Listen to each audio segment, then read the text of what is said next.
Hello दोस्तों, स्वागत है आपका हमारे आज के ब्लॉग में। तो दोस्तों, हम आपको कहानी सुनाएंगे समर और गुनगुन की। तो गाइस, आप सभी लोग कैसे हैं?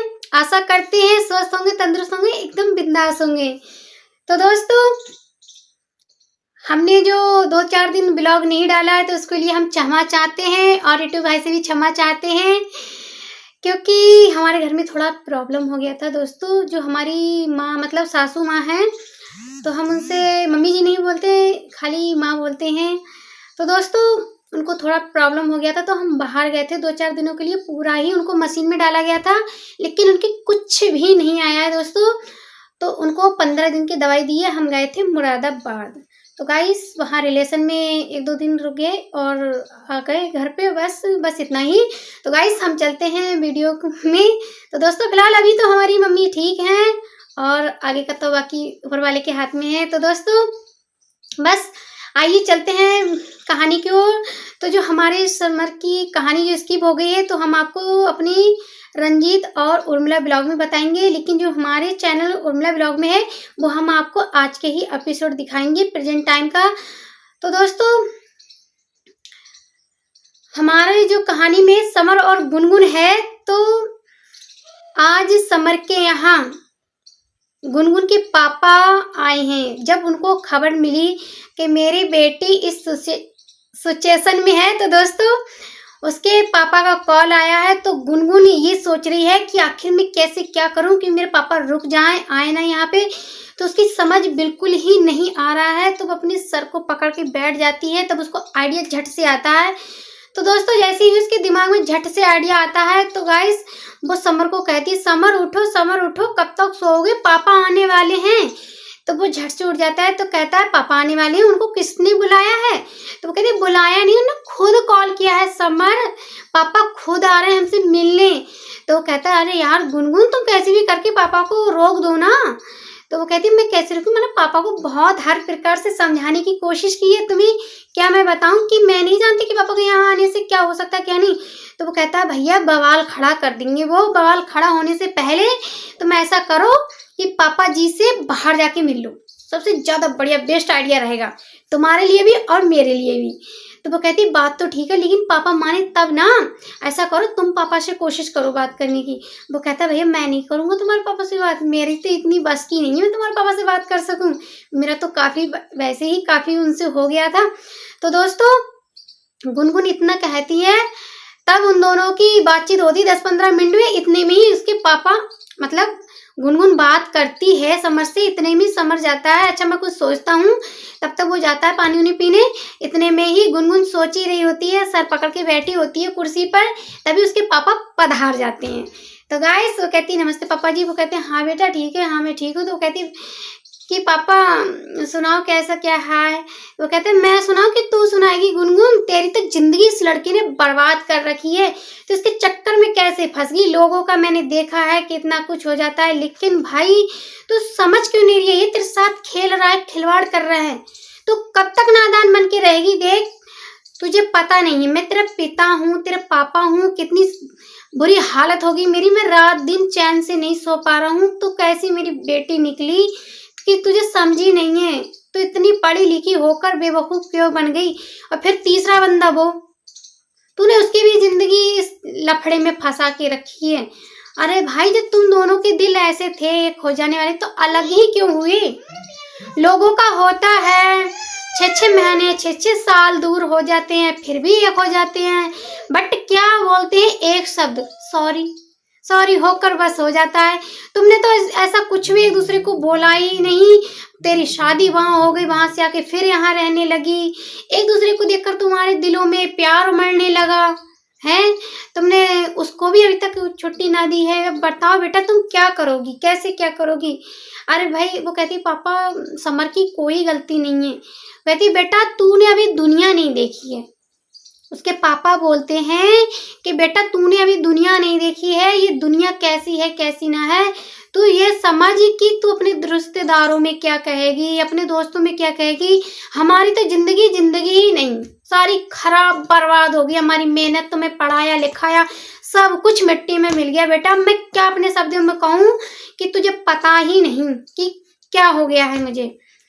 तो इस लड़के के चक्कर में ऐसे फंसी कि तूने इसके चक्कर में फंस के बर्बादी ही कर दी। अपनी जिंदगी बिल्कुल ही तूने रोड पे लाके खड़ी करने के लायक कर दी है। अब तू क्या सोच रही, तुझे क्या करना है क्या नहीं करना है, हैं? अब बता कैसे क्या है। अरे कुछ ऐसा तो रखती कि अपने दोस्तों में मुंह दिखाने लायक रहती, अपने रिश्तेदारी में रहती, अपने भाई बहनों में, माता पिता के सामने। फिर ये रहा समर, कैसे क्या हो रहा है बताओ। इतने में ही वो पूछते कहाँ गए नवाबजादे। तो गुनगुन कहती है पापा बस वो अभी यहीं गए बट आने वाले होंगे। तो वो कहते हैं बुला उसे। फिर देख तूने अपनी जिंदगी में क्या रायता फैला रखा है, हैं? अरे उतना ही पैर फैलाना चाहिए जितने की हमारी चादर होती है, न कि चादर से बढ़ के। तो कहती पापा बस मैं क्या बताऊं तुम्हें, समर की कोई गलती नहीं पापा। तो कहता बेटा तू रहने दे, तुझे मालूम नहीं ये लड़का कितना फ्रॉड है, कितना चाल पट्टी है, तेरे साथ में क्या कर रहा है क्या नहीं कर रहा है, बस तू उसकी मीठी मीठी बातों में फंसी हुई है। कहती नहीं पापा समर ऐसा बिल्कुल नहीं, वो बहुत अच्छा है। तो वो कहती है हाँ अच्छा है, उसकी अच्छाई तो मुझे दिख रही है सामने। बेटा मेरी आंखों में पट्टी नहीं बनी, जैसे कि तूने ही समर की तरफ से पट्टी बांध रखी है कि मैंने नहीं बांध रखी है। तो इतने में ही समर आ जाते हैं। भैया समर आते हैं तो वो कहते हैं पाए लगे पापा नमस्ते। तो नमस्ते नमस्ते लेती नहीं है, सीधे लपड़ झप्पड़ लगाती हैं उसकी पीठी पे, धै घूसे लगाते हैं। और तो राधिका बचा मतलब सॉरी, तो गुनगुन बचाती है, कहती पापा पापा अरे पापा छोड़ो तो सही। तो अपने पापा को बिठा देती है। वो कहते हैं बेटा तू क्या कर रहा है, अगर तुम दोनों को मिलना ही था, तुमने इतने करीब आना था तो तुमने को तो बोल देना चाहिए था एक दूसरे को। क्यों हुई इसकी शादी दूसरी जगह होती, क्यों दूसरा बंदा तीसरा बंदा फंसता इसके चक्कर में। 1 2 3 4 कितने ही लोग एक दूसरे के चक्कर में आड़े फंसे हैं, ना अपना अपना जिंदगी सोच पा रहे हैं, ना हम रह पा रहे हैं। हमें तो तुमने बर्बादी कर रखा है बेटा। तुम्हें तो ये सोचना चाहिए तुम कितनी अच्छी लाइफ जीने वाले थे, अच्छी वो थे, अब तुम एक हो गए। वो कहता पापा कुछ नहीं हुआ, सब कुछ ओके है, क्लियर। क्यों नहीं हुआ, तुम्हारा उधर से डिवोर्स नहीं हुआ, इससे तुम्हारी शादी टूट गई, फिर इसको प्रेग्नेंट कर दिया। जब तुम्हें इतना ही प्यार मोहब्बत थी, तुम दोनों का एका था, तो फिर तुमने डिवोर्स क्यों दिया एक दूसरे को। अरे कुछ शर्म है, लाज नाम की कुछ है या नहीं है, तुमने कहीं मुंह दिखाना है या नहीं है, कुछ ये तो सोचो। तो समर धीमी आवाज में बोलता है पापा सब कुछ ठीक हो जाएगा, ओके हो जाएगा। क्या खाक ठीक हो जाएगा, अरे इसके बच्चे को तुम क्या नाम दोगे, उसके लिए क्या दोगे, क्या नाम दोगे, इसे क्या बताओगे, क्या हम तेरे नाजायज बाप है या तू हमारी नाजायज औलाद है, क्या बताओगे उस बच्चे को, क्या उसका भविष्य रहेगा। तो दोस्तों इतने में ही वो बोलते हैं कि क्या भविष्य रहेगा। तो वो रोने लगते हैं बोलते बोलते। तो कहते हैं कि पापा रो मत, सब ओके हो जाएगा, मैं सब संभालूंगा, मुझ पे यकीन करो, मुझ पे भरोसा रखो पापा जी, मैं सब ठीक कर दूंगा। तो जैसे वो कहता है कि मैं भरोसा रखो, तो इतने में उसके पापा की तबीयत बिगड़ती जाती है दोस्तों, बहुत ज़्यादा बिगड़ती जाती है। तो वो लेट जाते हैं। तो इतने में वो कहते हैं अरे गुनगुन पापा की तबीयत खराब हो रही है, पानी लाओ जल्दी से। झट से वो पानी लाकर आते हैं तो उनके कुछ छिमके उमके मारे जाते हैं। तो दोस्तों बड़ी ही सीरियल में जो भी है कंडीशन बड़ी गंभीर है। तो गाइस मेरी वीडियो पे यहीं बने रहिए। समर और गुनगुन अपने पापा को लेकर गई है हॉस्पिटल में। तो दोस्तों हम जिस मुसीबत से अपने घर में इधर को टले थे बढ़ लेते, वैसे ही एपिसोड हमें देखने को मिला। गाइस देखो कहा जाता है हार्ट अटैक से दूसरे तीसरे मतलब तीसरे झटके में चला जाता है, उनको तो पता नहीं कितने झटके लगे हैं। तो दोस्तों हमारे वीडियो पे यहीं बने रहिए और देखते रहिए कि आगे होता क्या है, हॉस्पिटल में उनका क्या रिएक्शन होता है, वो बच पाएंगे या नहीं बच पाएंगे, या उनकी ज़िंदगी यहीं पे। दोस्तों वैसे मुझे कहना नहीं चाहिए, लेकिन फिर भी हम कल के एपिसोड में आपको बताएंगे। गाइस हमारे वीडियो पर यहीं बने रहिए, लाइक कीजिए, सब्सक्राइब कीजिए, ज़्यादा से ज़्यादा शेयर कीजिए, एक प्यारा सा कमेंट जरूर कीजिए कि समर जो कह रहा है वो सच है, वो उस बच्चे के लिए क्या सुधार करेगा क्या नहीं करेगा।